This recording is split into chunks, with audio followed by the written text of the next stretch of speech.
हरे कृष्णा। राधे राधे। हम श्री कृष्ण चरितामृत श्रवण कर रहे हैं। आज का प्रसंग है चंद्रावली, एक प्रेम कथा। प्रेम अद्भुत तत्व है तात। प्रेम क्या है इसके बारे में कुछ कहा नहीं जा सकता। जैसा ब्रह्म अवर्णनीय है, ऐसे ही प्रेम है। उद्धव विदुर जी को श्री कृष्ण लीला का गान सुना रहे हैं। तात, वैसे तो ब्रज प्रेम की ही भूमि है। यहाँ प्रेम ही प्रेम है। प्रेम तत्व से ही इस ब्रज का आंतरिक निर्माण हुआ है। बात गोप या गोपी की नहीं है, ब्रज के कण कण में ही प्रेम व्याप्त है। उद्धव कह रहे हैं, चंद्रावली ये गोपी है, श्री राधा रानी की बड़ी बहन लगती है, ताऊ जी की बेटी है। श्री राधा रानी शांत है, ये चंचल। श्री राधा रानी भोली है तो यह चतुर, अत्यंत चतुर। पर श्री राधा रानी से कम सुंदर नहीं है। श्री राधा रानी बोलती नहीं है, बहुत कम बोलती हैं, पर ये चुप होती नहीं। उद्धव ने कहा, पर प्रेम तत्व अच्छे अच्छों को बदलने की ताकत रखता है। चंद्रावली इन प्रेम व्रेम के चक्कर में कभी पड़ी नहीं, ना इसके स्वभाव में यह सब। पर ब्रज में कन्हैया से कोई बचा है? तात, यह विचित्र है कन्हैया। अब इसने दान कर मांगना भी शुरू कर दिया था। माखन बेचने जिसे जाना हो वे दान दे, नहीं तो मटकी फोड़ देंगे। बताइए, यह भी कोई बात है? पर देना तो पड़ेगा ही, नहीं तो मटकी फूटेगी। और वैसे भी ग्वालिन ग्वालों को माखन से ज़्यादा मटकी से प्रेम होता है। और जितनी पुरानी मटकी हो, मोह उतना ही ज़्यादा। लकुट लगा दी उस सांवरे साकरी गली में। पहली बार यह सुंदर सुंदरी निकली थी माखन लेकर, चंद्रावली। दान दे, अकड़ थी आवाज में। नहीं दूं तो? चंद्रावली तेज गोपी है, फिर तो मटकी से हाथ धोना पड़ेगा, कन्हैया ने मटकते हुए कहा। कुछ सोचकर चंद्रावली बोली, दान में क्या दूं, बोलो। कुछ नहीं, माखन खिला दे। बोलने में भी मधु टपक रहा था कन्हैया के। चंद्रावली मुग्ध थी। लो, खाओ माखन। बड़ी आसानी से खिलाने को तैयार हो गई चंद्रावली। कन्हैया ने सोचा नहीं था कि यह सुंदरी इतनी जल्दी मान जाएगी। पर चंद्रावली चतुर है, वह तुरंत बोली, पर तुम खाओगे कैसे माखन? सखी, हाथ से।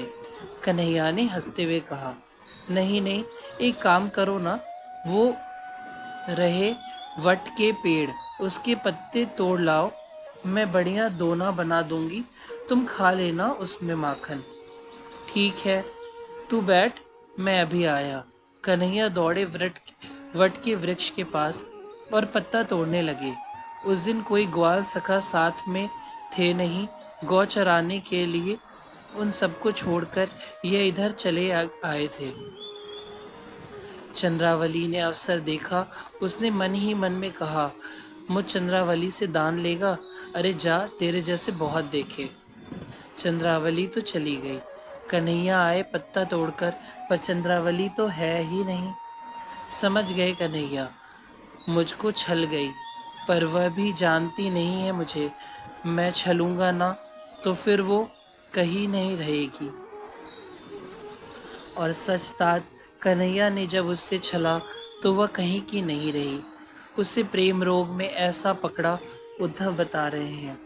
चंद्रावली, ओ चंद्रावली, ए, एक कोई सखी घूंघट करके साड़ी गहनों से लदकर चंद्रावली के पास पहुंची। हाँ, कौन है? चंद्रावली ने भीतर से ही पूछा। मैं तेरी बहन, बाहर से उस सखी ने कहा। पर मेरी बहन? चंद्रावली सोच में पड़ गई। सोचो मत, मैं मामा की, तू फूफी की, बस सखी ने कहा। अच्छा अच्छा, आजा। चंद्रावली ने उसे भीतर बुला लिया। गले लगे दोनों। चंद्रावली ने पूछा, तेरी छाती सूख कैसे गई है? तेरी याद में। तुझे याद करते करते मेरी छाती ही सूख गई। पर तेरे गांव भी तो कठोर है। जब पांव देखे और छुए तब वह कठोर थे। चंद्रावली ने पूछा, बहन तुझे खोजने कहाँ कहाँ नहीं भटकी।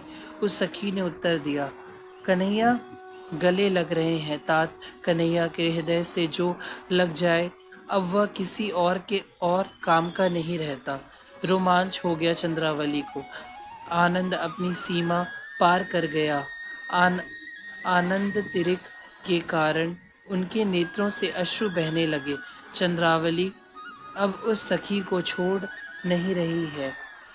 उस सखी को अब छटपटाहट हुई। उसने अपने आप को छुड़ाकर वो भागी। जब भागी तब चंद्रावली ने देख लिया। तुम कन्हैया? कन्हैया खिलखिलाकर हंस पड़े। अंगूठा दिखाते हुए बोले, मुझे छलेगी? ले छल। अब तो लंबी सांस लेते हुए चंद्रावली गिर गई। ओह कन्हैया का स्पर्श, वह उनका आलिंगन, कैसे भूल जाए ये चंद्रावली। हो गया है इससे प्रेम, पक्का प्रेम। बावरी ही हो गई है तो। मिलने लगी कन्हैया से, नहीं मिलते तो नंद महल के चक्कर काटने लगी।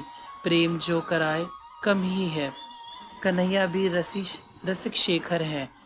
यह भी मिल लेते, गले लगते, कुछ मीठी बत्तियां बनाते। चंद्रावली अपने आप को भूलने लगी थी। इसके जीवन में बस कन्हैया कन्हैया, सिर्फ कन्हैया ही रह गया था। नित्य मिलते थे चंद्रावली से कन्हैया। यह भी नित्य वृंदावन में आ जाती थी, जल भरती। यह सब तो बहाना था, मुख्य तो कन्हैया को देखना ही था। उस दिन श्री राधा आ गई कन्हैया से मिलने। चंद्रावली के साथ कन्हैया थे। अभी अभी तो आई ही थी।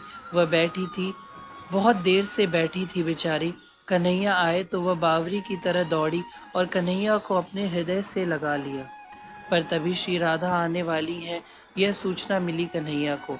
चंद्रावली को हटाया अपने हृदय से। क्या बात है यार, क्या बात है प्यारे? चंद्रावली ने कन्हैया की ओर देखते हुए पूछा। बस चंद्रावली, तू यहाँ बैठ, मैं आता हूँ। कन्हैया आज भागे चंद्रावली के पास। वह बेचारी चिल्लाई, आओगे ना? हाँ आऊँगा, यहीं बैठी रहना। उफ, यह प्रेम रोग सब रोगों से बुरा है, उद्धव कहते हैं। कन्हैया को श्री राधा मिल जाए तो और क्या चाहिए। सांझ तक श्री राधा के साथ विहार करते रहे कन्हैया। भूल गए बेचारी चंद्रावली को। वह बैठी है, वह पल पल इधर उधर देख रही है। एक एक क्षण उसका युगों के समान बीत रहा है। पर कन्हैया उस दिन नहीं आए। उस दिन नहीं आए तो यह भूल गई थे कि चंद्रावली को वो वहां बैठाए हुए हैं। एक दिन बीत गए, 2 दिन बीत गए, 3 दिन बीत गए, ऐसे पूरे 5 दिन। आज श्री दामा ने कह दिया, चंद्रावली जीजी तुम्हारी प्रतीक्षा में बैठी है। आज 5 दिन हो गए। क्या? चौंक गए कन्हैया। वह अभी तक बैठी है? हाँ, शायद तुमने उससे कहा था यहीं बैठना, मैं आऊँगा। श्री दामा की बात सुनकर कन्हैया भागे चंद्रावली के पास। पर वह तो प्रेममयी हो गई थी, प्रेम में पक गई थी। कन्हैया उसके पास पहुँचे। 5 दिन से वो वहीं है। न कुछ खाया है, न कुछ पिया है। बस कन्हैया ने कहा, यहीं बैठे रहना, मैं आऊँगा, तो बैठी रही। कन्हैया ने जाकर चंद्रावली को अपने हृदय से लगा लिया। चंद्रावली रो पड़ी। पगली, तू क्यों नहीं गई अपने घर? कन्हैया पूछ रहे हैं उससे। तुम्ही ने तो कहा था बैठे रहना, मैं आऊँगा। तुम आ तो गए। चूम लिया कन्हैया ने उस बावरी चंद्रावली को। तुम राधा से प्रेम करते हो ना? मुझे सब पता है। वह मुझसे सुंदर है। कन्हैया के सामने वह बहुत कुछ बोलती रही, पर कन्हैया कुछ नहीं बोले। उसका बड़े प्रेम से हाथ पकड़ा और उसे घर तक छोड़कर आए थे। तात, यह भी श्री कृष्ण की अद्भुत प्रेयसी थी। इसका प्रेम भी अद्भुत था। हाँ, श्री कृष्ण प्रेम में इसने भी अपने आप को मिटा डाला था। चंद्रावली। उद्धव ने इनका नाम लेते हुए अपने आंसू पोंछे थे। हरे कृष्णा, राधे राधे।